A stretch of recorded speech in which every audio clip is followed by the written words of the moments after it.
Queridos irmãos, a paz do Senhor. Amém. Queridos irmãos, a paz do Senhor.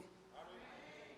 Glória a Deus, que noite abençoada, noite alegre, em que mais uma vez podemos estar na presença de Deus, poder adorar a Ele na beleza de Sua santidade e agora fazer menção de Sua poderosa palavra. Encontro alegre de poder estar aqui com os irmãos, para junto nós compartilharmos um pouquinho da palavra de Deus. Você que trouxe a sua Bíblia, abra ela comigo na carta de Paulo, na segunda carta de Paulo aos Coríntios, capítulo de número 10, versículo de número 4.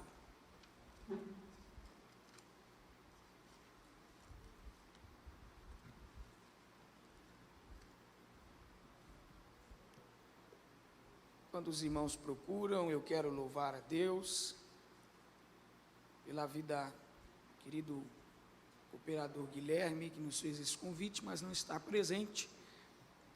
Mas eu quero louvar a Deus pela vida do nosso querido pastor Neemias Ribeiro. Muito obrigado, viu? Para mim é uma alegria muito grande, pastor, estar aqui hoje, pois daqui 4 ou 3 dias, vai fazer dia 27 de março. Nós estamos no dia 24, e no dia 27 de março nós fizemos o primeiro culto aqui, pós o decreto mandando fechar todas as igrejas. E durante um bom tempo o pastor Neemias Ribeiro me fazia o convite, eu vim aqui e pregava só para as câmeras praticamente, 8 meses, durante esses 8 meses eu vim aqui algumas vezes pregar, e a gente pregava só para as câmeras aqui. Eu até falei com ele que eu queria escrever um livro, Crônicas de um Pregador Confinado. Porém a pandemia passou, graças a Deus, e era um alívio para mim, porque tudo fechado. Quando o pastor Neemias Ribeiro ligava, falava assim: dá para você pregar aqui na sede? Eu falava: dava, com certeza. Era um alívio para a gente. E hoje, quase 2 anos depois, nós estamos aqui, vencemos, estamos glorificando a Deus com liberdade. Isso é muito bom, isso é uma alegria tremenda. Todos os que encontraram, segundo aos Coríntios, capítulo 10, versículo 4, diga amém.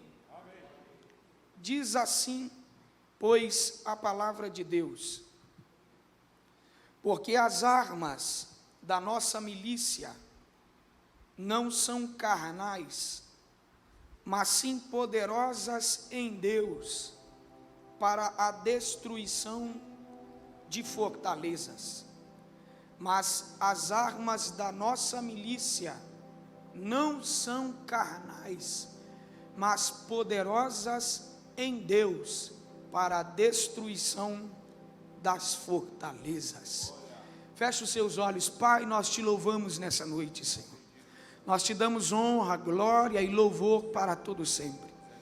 Senhor, te pedimos, fala conosco através da tua palavra, e que a mesma seja como flecha aguda, inflamada com as brasas do seu altar, cravada em nosso coração, incendiando toda a nossa alma. À medida que a tua palavra for sendo explanada, Senhor, que a presença do teu Espírito Santo tenha liberdade de agir no meio da tua igreja, pois assim como a coxa suspira e anseia pela corrente das águas, assim nós temos sede da tua presença aqui nesta noite. Incendeia-nos pelo poder da tua palavra e mata a sede que temos da tua presença, é o que lhe pedimos em nome de Jesus. E quem ora confesse, assente glorificando a Deus.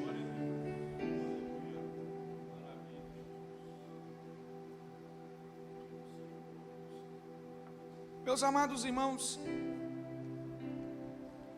eu me coloquei a pensar,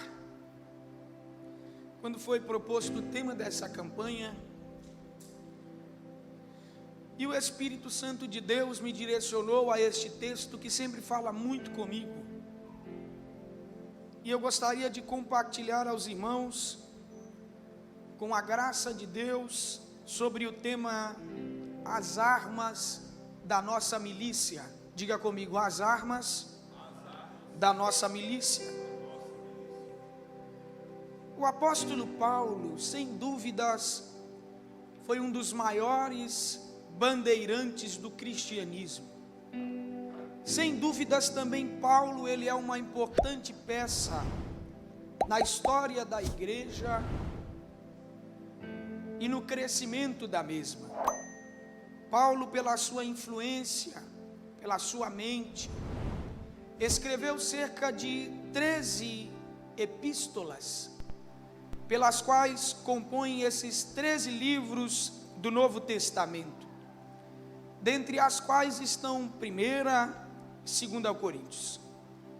Quando nós pegamos os viés históricos, nós vamos perceber que Paulo sofreu uma forte oposição ao seu ministério por uma grande parte da igreja que fundara a cidade de Coríntios. Principalmente depois que Paulo escreveu a sua primeira carta a esta igreja, tratando algumas coisas, e esta carta não foi bem aceita por alguns daquela igreja que estavam agitados e inflamados por alguns judaizantes e falsos ensinadores que estavam infiltrados dentro daquela igreja.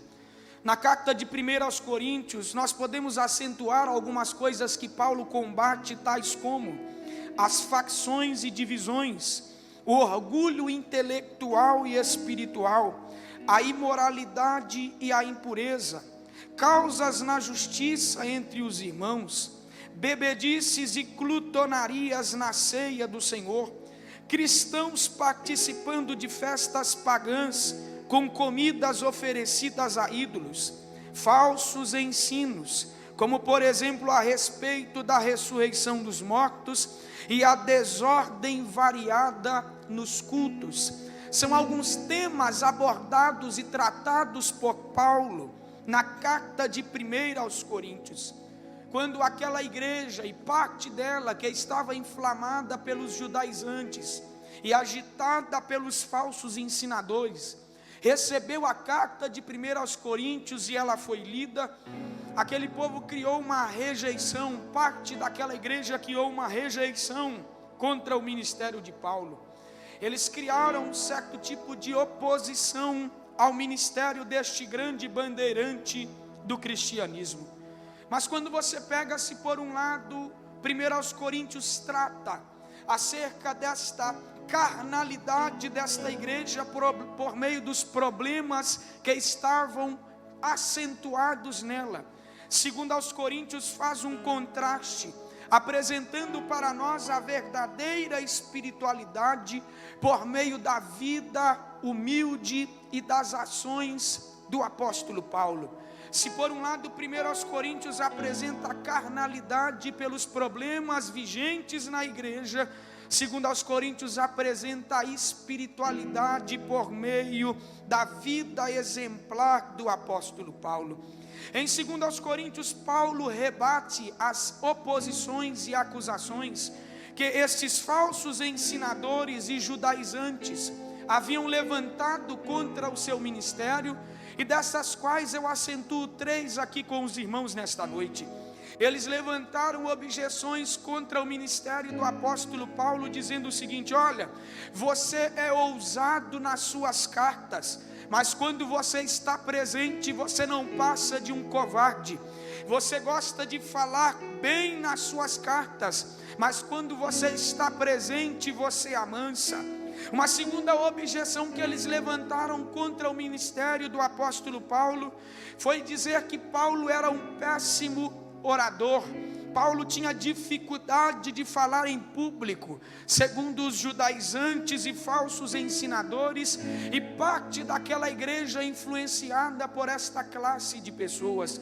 Uma terceira objeção que levantaram contra o ministério do apóstolo Paulo foi dizer que ele era um apóstolo de 2ª categoria. E se você tiver a curiosidade de em casa ler a carta de 2 aos Coríntios, você irá perceber que cada um destes pontos são rebatidos por Paulo.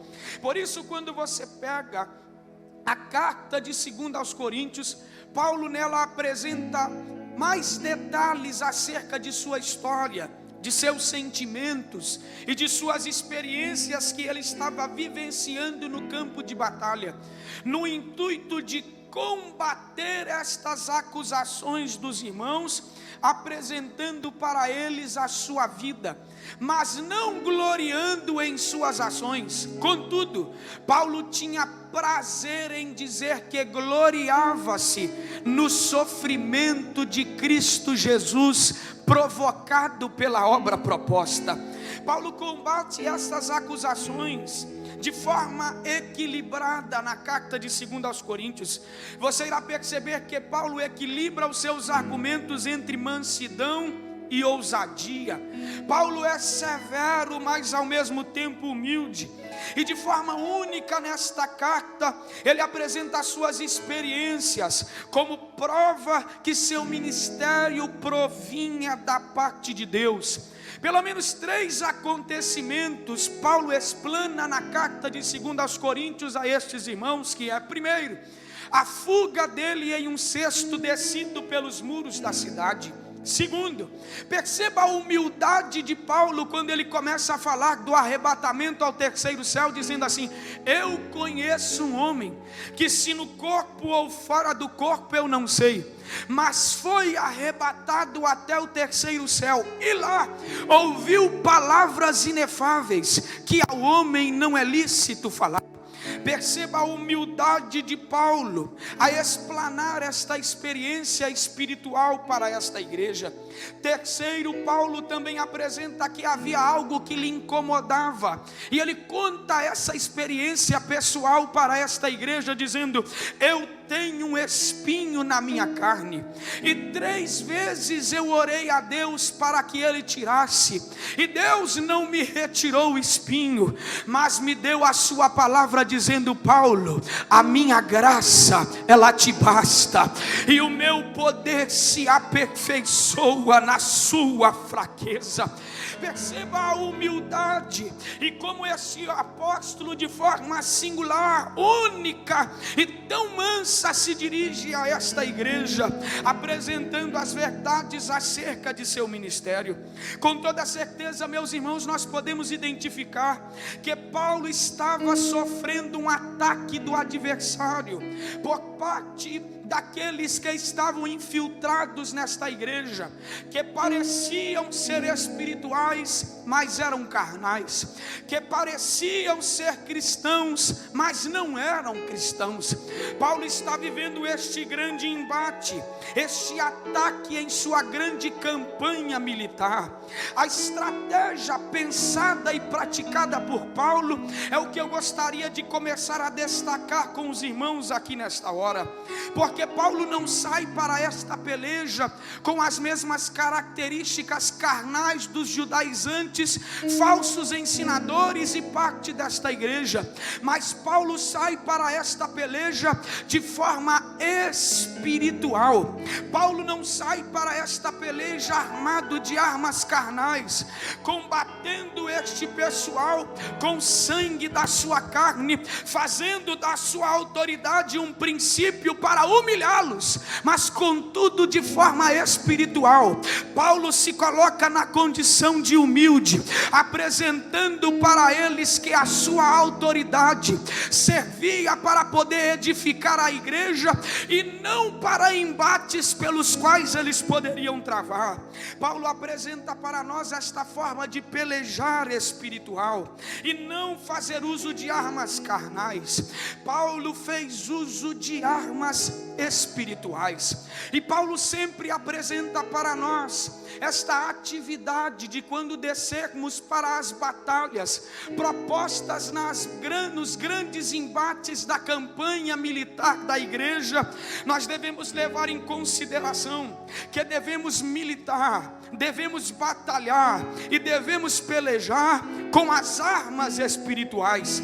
Por isso ele escreve em 2 aos Coríntios capítulo 10, no versículo de número 4, dizendo: mas as armas da nossa milícia não são carnais, mas são poderosas em Deus para a destruição de fortalezas. Quando você pega Romanos capítulo de número 13 e no versículo de número 12, você irá perceber que o apóstolo escreveu à igreja em Roma dizendo: abandonem as obras das trevas e revistam-se das armaduras de luz.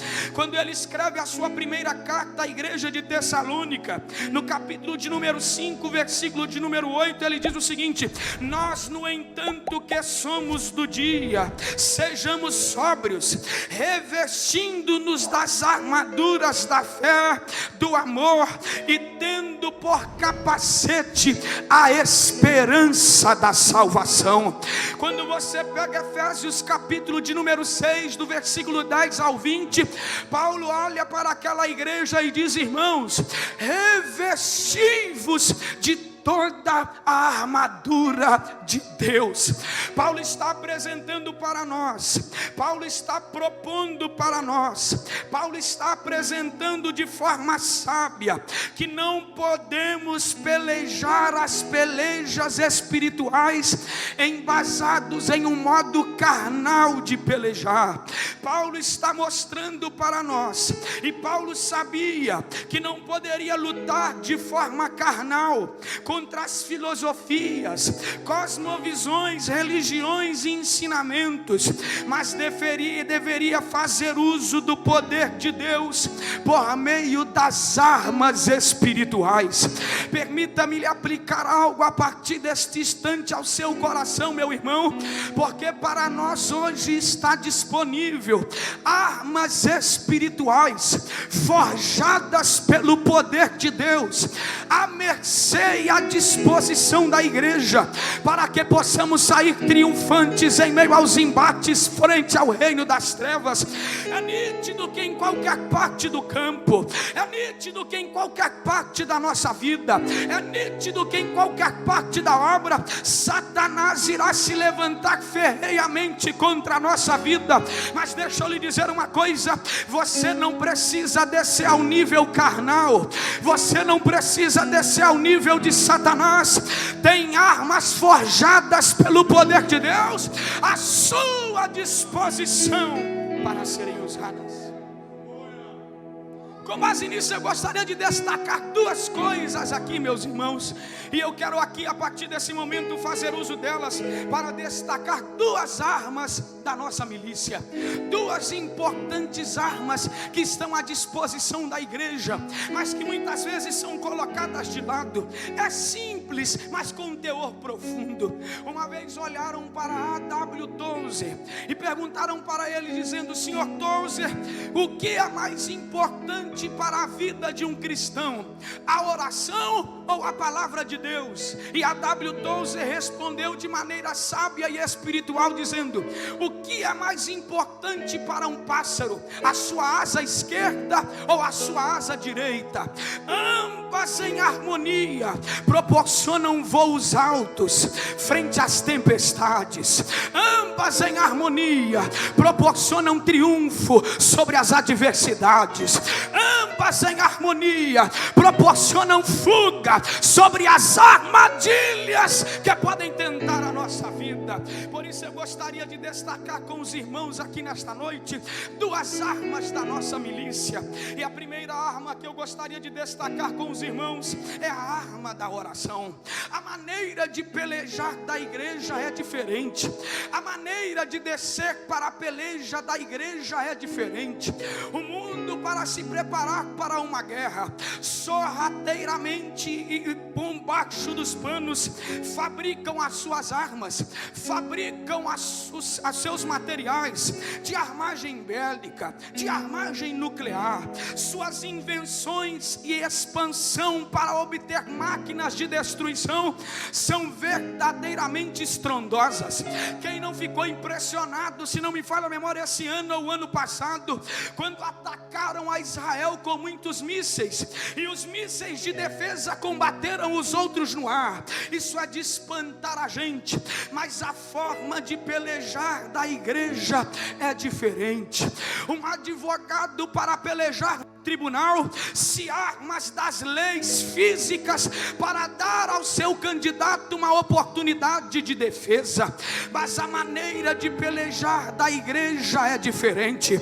Um policial, para defender a sua cidade, faz uso de algumas armas para defender a segurança do cidadão de bem em meio à rua, mas a forma de pelejar da igreja, ela é diferente. E qual é, pregador? Uma das maiores e importantes armas de ataque e defesa da igreja é e sempre será a oração. A igreja vence através da oração. A igreja triunfa através da oração. A igreja peleja através da oração. A igreja milita através da oração, pois através da oração movemos a mão de Deus ao nosso favor. Não é que nós somos bons, não é que nós somos demais, é porque quando estamos orando, falamos a alguém que governa os céus, governa a terra e governa embaixo da terra.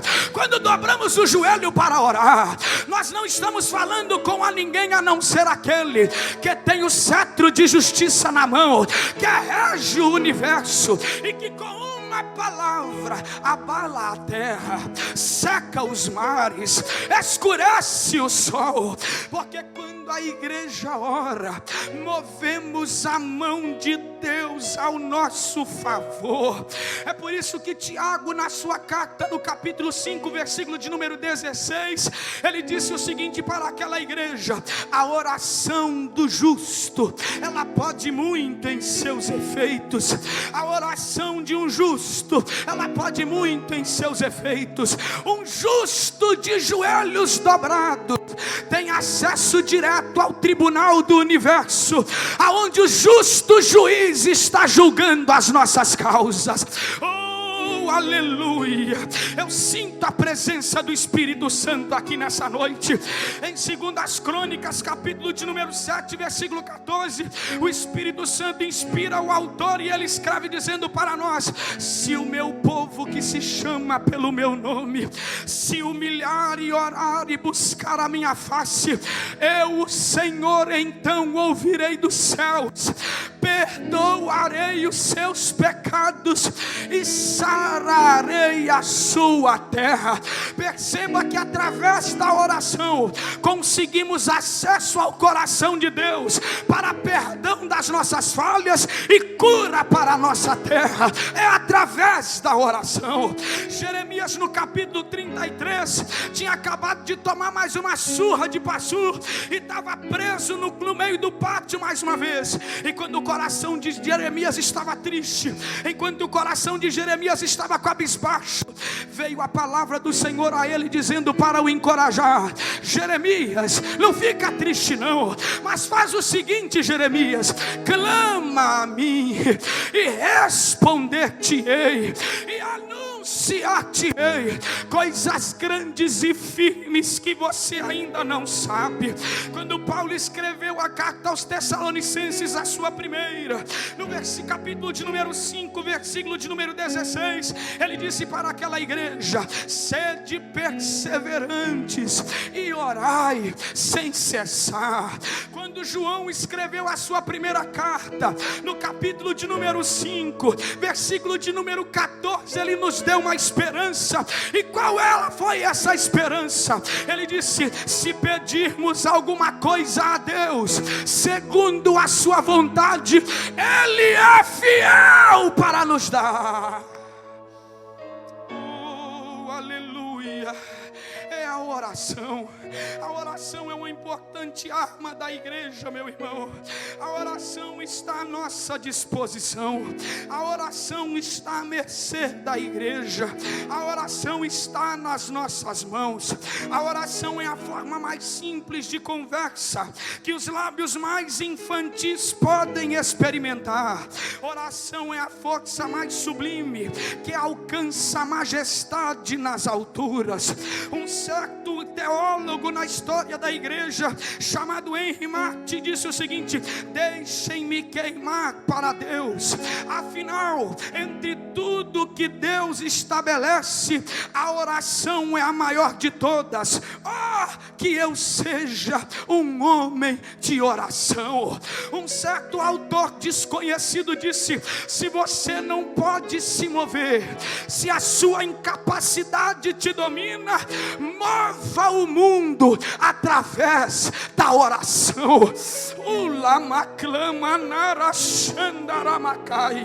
Deixa eu lhe dizer uma coisa, irmão: oração não são palavras ao vento, oração são flechas disparadas ao trono de Deus.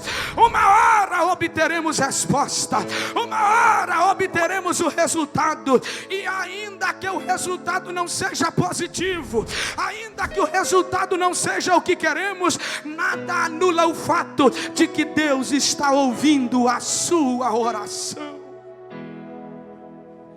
Mova o mundo através da sua oração. Homens na Bíblia Sagrada conseguiram identificar o quanto é prazeroso perseverar em oração. Você está me acompanhando até aqui? Diga glória a Deus. Oh, aleluia. Sabe de uma coisa, minha querida irmã Tati? Quando você observa esses detalhes da oração, isso é tão maravilhoso, e a oração é tão extraordinária, que um certo sábio disse o seguinte: quando Satanás vê o mais fraco crente de joelhos, ele teme, ele se recua, ele se ajeita, porque quando o mais fraco crente dobra os joelhos, ele tem acesso àquele que fortalece, ele tem acesso àquele que peleja a nossa causa, ele tem acesso àquele que faz infinitamente mais do que aquilo que nós pedimos ou pensamos. Deixa eu lhe dizer uma coisa, crente: talvez pelas pelejas da vida você entrou aqui nessa noite completamente fraco, mas eu lhe digo uma coisa: através da arma da oração, dobre os seus joelhos.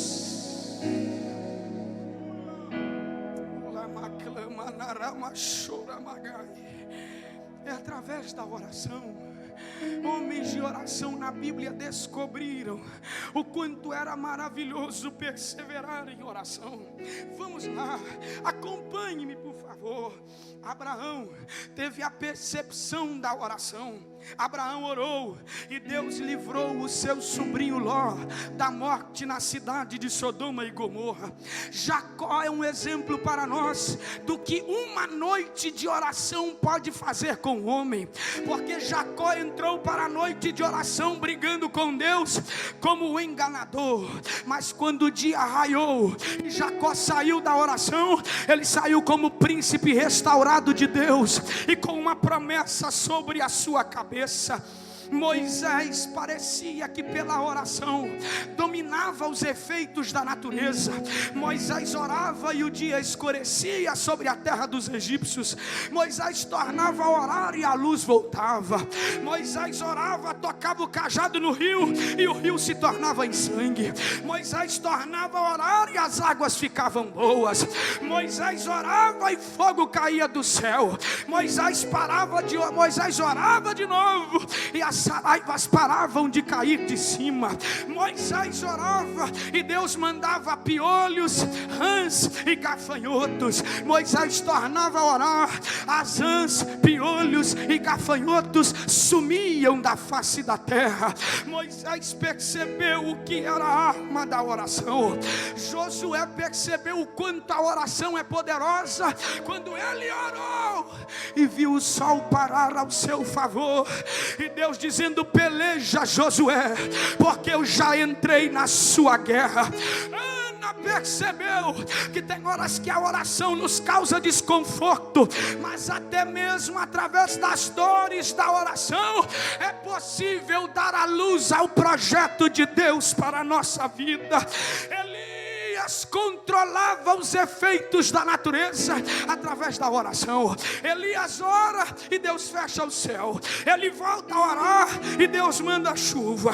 Ora mais um pouquinho e fogo de Deus cai do céu, consome a lenha, o holocausto e ainda lambe a água.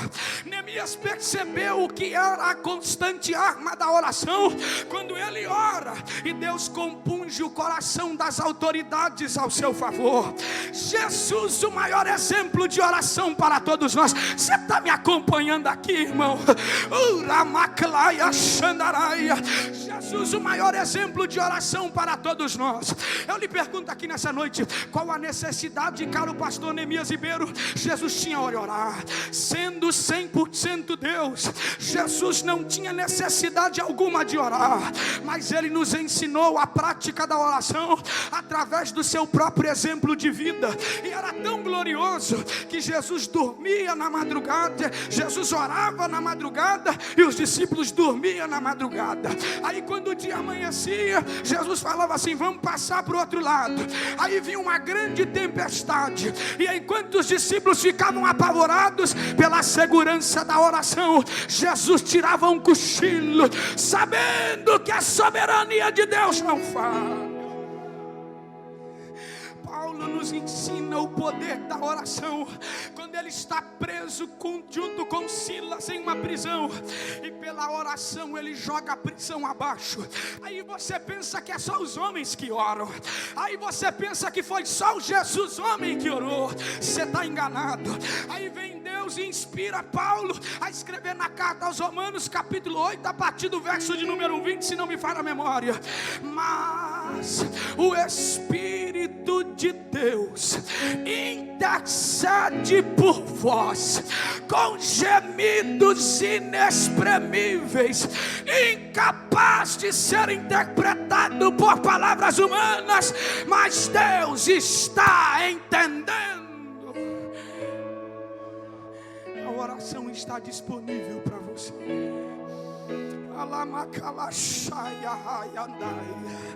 Infelizmente as pessoas hoje têm a oração como se fosse uma lâmpada mágica. A gente só procura ela quando a coisa aperta. A gente faz um pedido para o gênio dela e depois aposenta. Mas eu vim aqui nessa noite para lhe dizer que homens e mulheres que perseveram em oração têm uma grande arma na palma de suas mãos. A oração está além da obtenção de bênçãos. Oração está além da obtenção de milagres. Oração está além da obtenção de maravilhas. A oração é o poder de Deus em atividade na nossa história. É através da oração. Os nossos antigos já diziam: pouca oração, pouco poder. Muita oração, muito poder.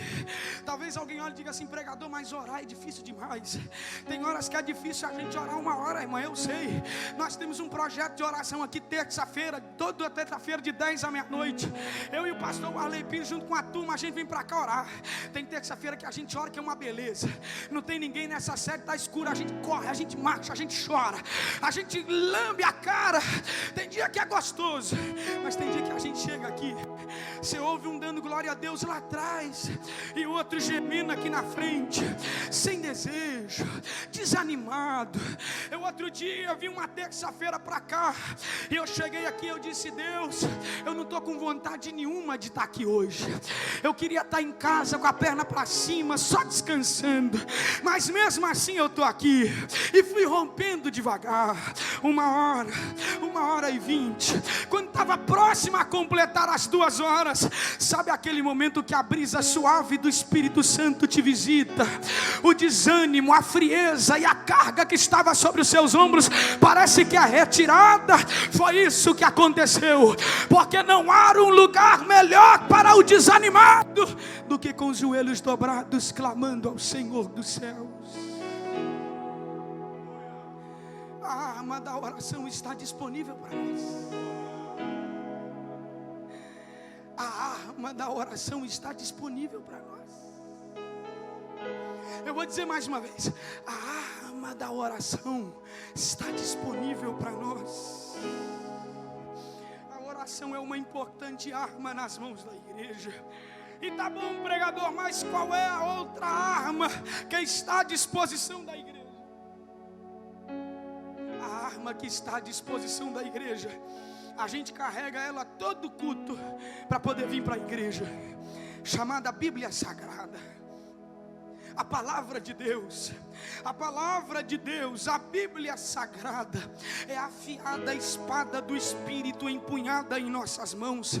A Bíblia não é apenas um acessório do nosso culto religioso, mas ela é a inspirada, infalível e inerrante palavra de Deus. Esse livrinho aqui que você tem na mão é poderoso demais. A Bíblia que nós temos na mão hoje, a Bíblia que nós carregamos compilada em nossas mãos hoje, foi escrita por cerca de 40 autores diferentes, em épocas diferentes, em estados diferentes, num espaço de aproximadamente mais de 1500 anos. Mas porém, quem pensa que a Bíblia se contradiz em seus assuntos está redondamente enganado, porque apesar dos escritores viverem em épocas diferentes, o autor da Bíblia sempre esteve presente. E quem é ele, pregador? O Espírito Santo de Deus, que não muda, não envelhece, não morre, mas está conosco para todo sempre. É por isso, meu caro evangelista Paulo, que a Bíblia é o único livro no mundo que quando você lê, o autor sempre está presente do seu lado. É pela palavra de Deus que a igreja guerreia, é pela palavra de Deus que a igreja vai avante. A Bíblia que nós carregamos nas mãos hoje, ela é dividida em duas partes, o Antigo e o Novo Testamento. 39 livros no Antigo, 27 livros no Novo Testamento, contendo cerca de 1189 capítulos e 31.173 versículos. O Antigo Testamento fala da antiga aliança de Deus, como Deus se revelou ao povo de Israel. Só que quando você olha para o Antigo Testamento, aonde estão os amantes da Bíblia aqui? Dê glória a Deus. Agora eu vou pregar para vocês. Quando você olha para todo o Antigo Testamento, ele aponta para uma única e exclusiva causa: Jesus Cristo, o Salvador, vindo para se fazer conhecido de todo mundo.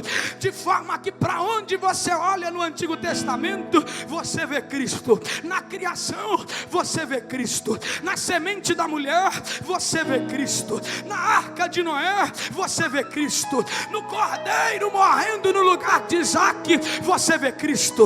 O cordeiro pascual morto quando os egípcios foram sair do Egito, quando os hebreus foram sair do Egito, você vê Cristo. No tabernáculo, no átrio, lugar santo e santíssimo, você consegue contemplar Cristo. Na coluna de nuvem, você vê Cristo. Na coluna de fogo, você vê Cristo. Na rocha de Meribá, você vê Cristo. Na boca dos profetas, você vê Cristo. E tem horas que um era até mais ousado e fazia-se uso da inspiração do Espírito Santo e dizia assim: e uma virgem conceberá e dará luz a um menino, e ele será chamado Conselheiro, Deus Forte, Príncipe da Paz.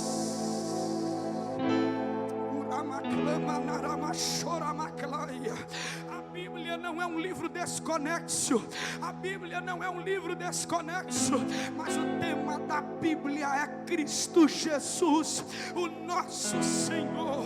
De forma que o Antigo Testamento aponta para Cristo. Os evangelhos narram o nascimento, ministério, morte e ressurreição de Cristo. As cartas nos ensinam a viver para Cristo. E o Apocalipse, ele aguarda a vinda de Cristo. E enquanto a igreja espera a vinda de Cristo, ela vai cantando dizendo: Maranata, Maranata, Maranata, Maranata.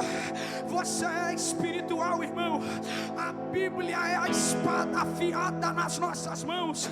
A Bíblia é mais atual do que o jornal que vamos ler amanhã, dizia Billy Graham.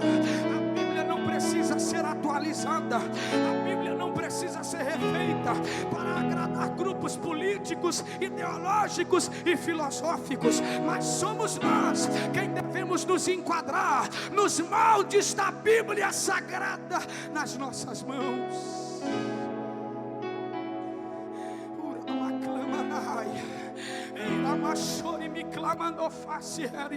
Esse livrinho aqui, essa palavra é tão poderosa que houve um período negro na história da igreja em que a igreja católica monopolizou a Bíblia. Ele disse: ninguém vai ter Bíblia não. Trancaram a Bíblia, prenderam a Bíblia. Esse livrinho aqui é tão poderoso que um monge chamado Martinho Lutero leu só um trechinho dela, dizendo: o justo viverá pela fé, e foi o bastante para incendiar o seu coração. É por isso que eu lhe digo aqui nessa noite, meu irmão, para nós caminharmos para a conclusão desta mensagem: este livro que você carrega nas mãos hoje não é mais um acessório para comprar o seu look para você vir à igreja, mas esse livro que você carrega nas mãos hoje contém a lenha que queima da nossa alma, acendendo o fogo que queima para a vida eterna. Esse livro que você carrega nas mãos hoje contém a água que lava o pecado da nossa alma. Esse livro que você carrega nas mãos hoje transforma o homem de dentro para fora, o fazendo ser transformado pela sua mentalidade e passando a viver para Cristo Jesus. Esse livro que você carrega nas mãos hoje é a espada do soldado, é a bússola do peregrino, é o cajado do viajante. Esse livro que você está carregando nas mãos hoje é fogo, é água, é lenha, é bálsamo, é abraço. Esse livro que você está carregando nas mãos hoje renova, sara, cura, transforma, acende, levanta, restaura. O modo de pelejar da igreja é espiritual. Você não vai sair daqui nessa noite pelejando de forma carnal. Você não vai sair daqui nessa noite pelejando com as armas do adversário. O adversário está doido que você rebaixa. O adversário está doido que você vai lá tirar satisfação. O adversário está doido que você use de arrogância. O adversário está doido que você use da sua autoridade humana. Mas Deus está dizendo para você: peleje pela oração, peleje pela palavra, guerreie pela palavra e peleje pela oração. Paulo aponta para nós que as armas da nossa milícia, elas não são carnais, mas são poderosas em Deus para a destruição de fortaleza. Eu te convido a levantar as suas duas mãos aos céus agora, porque eu gostaria de ministrar sobre a sua vida. Você não vai descer ao nível carnal, você não irá descer ao nível do mundo, você não será imbuído das armas carnais, mas você irá tomar na mão a palavra, você irá dobrar os seus joelhos em oração, e quem irá pelejar a tua causa é Deus, quem vai te justificar é Deus, quem vai guerrear é Deus, quem vai entrar na circunstância é Deus. Só Ele tem poder para fazer. Onde estão os espirituais nessa noite? Onde estão os crentes espirituais nesta noite? Se nós voltarmos a fazer uso desta vida equilibrada, se nós voltarmos a fazer uso destas simples armas, mas que são tão poderosas e profundas, não existe barreira, não existe adversário, não existe oposição, não existe palavra contrária que seja capaz de quem está armado, deter quem está armado pela palavra e peleja em oração. Eu lhe digo, concluindo esta mensagem, vai ficando sobre os seus pés para a gente poder orar nesta noite. O modo de pelejar da igreja é diferente. A igreja peleja de joelhos dobrados e com a palavra nas mãos e no coração. Esta palavra é tão poderosa que Paulo ele disse acerca dela, dizendo: a palavra é a espada mais penetrante do que a de dois gumes, que vai na divisão da alma e do espírito, nas juntas e medulas, e é apta para discernir pensamentos e desejos da carne. A Bíblia também fala através desta palavra palavra que o salmista disse que ela é barreira para conter o pecado, porque ele escreveu no Salmo 119 dizendo: Senhor, eu guardei a tua palavra no meu coração, que é para eu não pecar contra ti, Senhor. E quando eu escondi a tua palavra no meu coração, sabe o que eu percebi? Lâmpada para os meus pés e luz para o meu caminho é a tua palavra, ó Senhor. Jesus, pastor Neemias, quando estava orando pelos seus discípulos, orou ao Pai pelos seus discípulos, dizendo: Pai, santifica-os, guarda-os na verdade, a tua palavra, ela é a verdade. Coloque a mão no seu coração.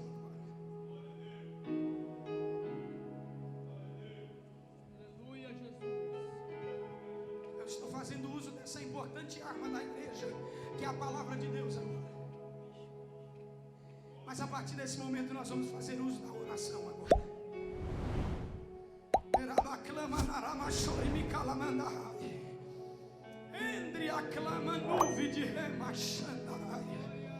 Eu quero convidar você a abrir a sua boca agora.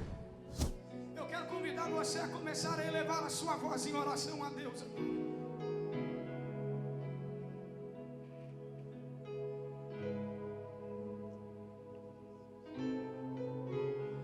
Comece a orar. Comece a orar. Comece a orar. Iramaclama narashori bicandai. Comece a orar. Comece a falar com Deus agora. Vai apresentando para Deus a sua causa. Veio Teus medos, tristezas, coração e dores. na Deus a presença de por meio Deus de nossa oração. amar. Mas só pode sumir o que estás a pedir. Quando tudo deixares Comece a pelejar agora. Comece a guerrear agora. Guerreie através da oração. Mova o mundo através da sua oração.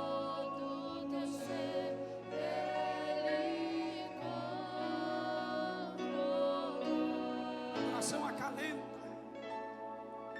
Oração acalma. Oração aquieta. Ei, pra cheia candei. Não existe um lugar melhor para derramarmos as nossas lágrimas do que no terreno da oração.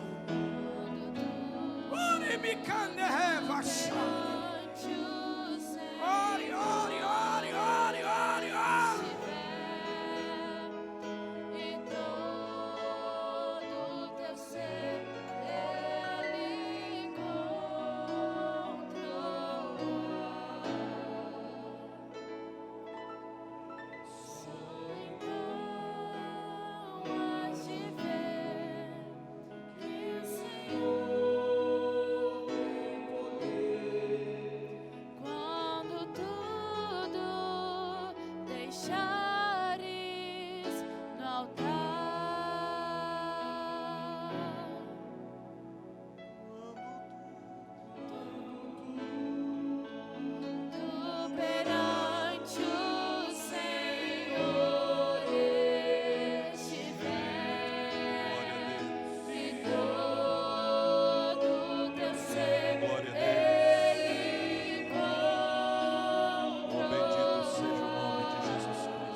Você pode levantar a tua mão para o alto nessa noite. Pai bendito e santo, Pai eterno, a tua palavra foi ministrada aos nossos corações. Ó Deus querido, e como ela falou, Senhor, conosco nesta noite. Ó Deus santo, nós precisamos, ó Deus querido, das armas espirituais. Paulo, ó Pai querido, na carta aos Efésios, ele diz: tomai, portanto, toda a armadura de Deus, para que possais sujeitar e suportar o dia mau. Nós sabemos, ó Deus querido, que o dia mau ele vem. Nós sabemos que a luta ela sobrevém sobre cada um de nós. Ó Deus, e quantas pessoas nessa noite estão passando pelo dia mau. Ó Deus querido, quantas pessoas levantaram e me acordaram hoje dizendo: eu não queria ter acordado, eu preferiria a morte, eu preferiria outra coisa, abrir os meus olhos nesta manhã. Mas, ó Deus querido, pelo poder da tua palavra, eles estão aqui, Senhor, e foram tocados, foram impactados, ó Deus querido, pelo teu Espírito Santo.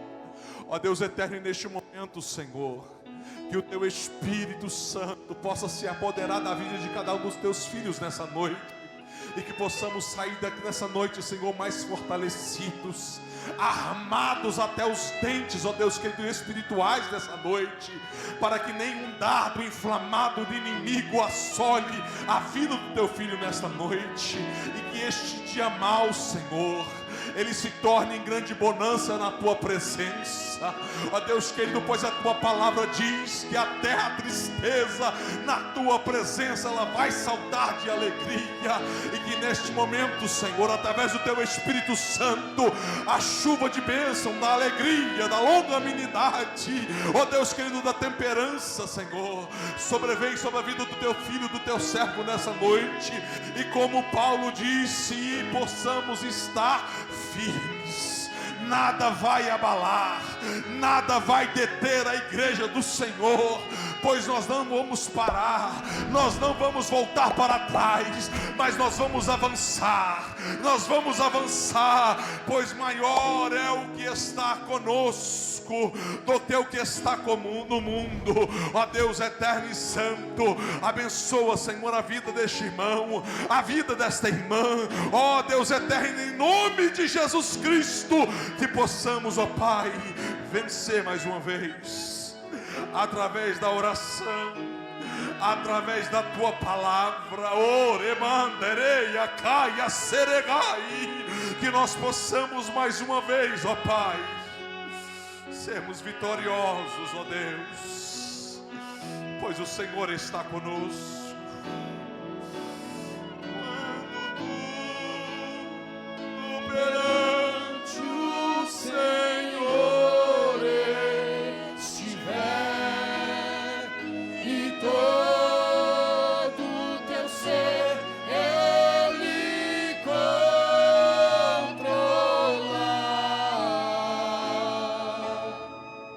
só então hás de ver que o Senhor tem poder quando tudo deixar.